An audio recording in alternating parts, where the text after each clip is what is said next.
The Equalizer 3 is once again directed by Antoine Fuqua and stars Denzel Washington. And here, Robert McCall finds himself at home in southern Italy, but he discovers his friends are under the control of local crime bosses. As events turn deadly, McCall knows what he has to do: become his friend's protector by taking on the mafia. I enjoyed both previous Equalizer movies. I think Antoine Fuqua is one of the best and most underrated directors working today, and of course Denzel Washington is one of my favorite actors of all time. So obviously I was looking forward to seeing Equalizer 3, and I gotta say, I think this movie is better than 2. Both Equalizer movies are very violent, but 3 just might take the cake. It is so brutal and so gory. I was actually kind of surprised, even though I was expecting the gore. This film, as well as the 2 previous, do something at this budget level and with this star and director power that is nowadays usually found in bargain bin straight to VOD action movies. And that is, tell a story about a man who just wants some peace and quiet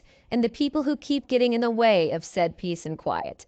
And then we watch him dispatch all of those people in increasingly violent ways. In the 70s and 80s, these kind of movies were very popular. You saw a lot of them in the 90s too. But nowadays, you don't get a lot of badass guy does badass things because somebody crossed him the wrong way. There's an endless pile of movies like that, and an extreme quantity of them are bad.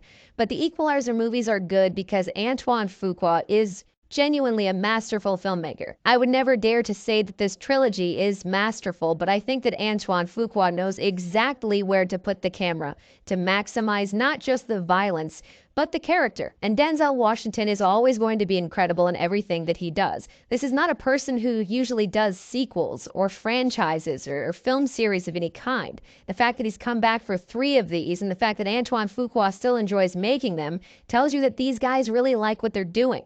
And you can see it on screen because Washington is still endlessly charismatic. He has a scene in this film that gave me goosebumps. The hair on my arms was standing up. I think once the movie is available to the public, it will be uploaded to YouTube and will probably be called the I Understand scene.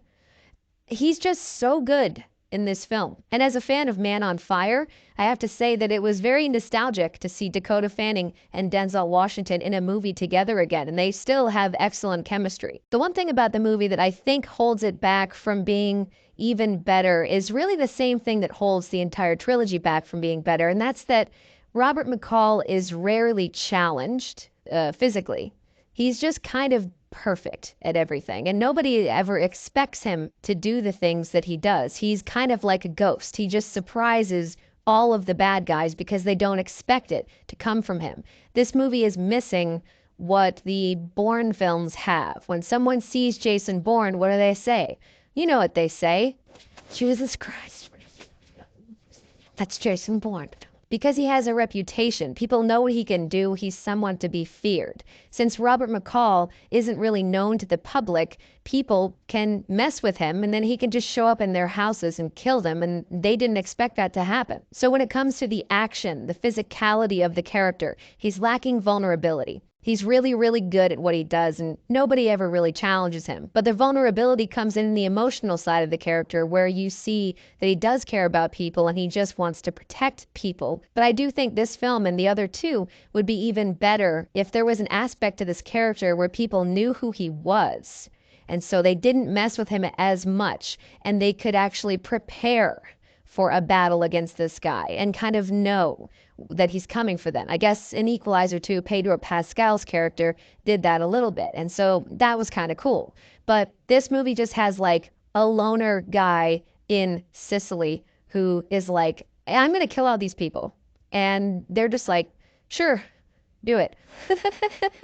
But not for a second did that stop me from enjoying this extremely well-directed, very fun movie with another great performance from Denzel Washington. Guys, thank you so much as always for watching. I hope you see the movie. Let me know what you thought if you did. And if you like this, you can click right here and get stupenized.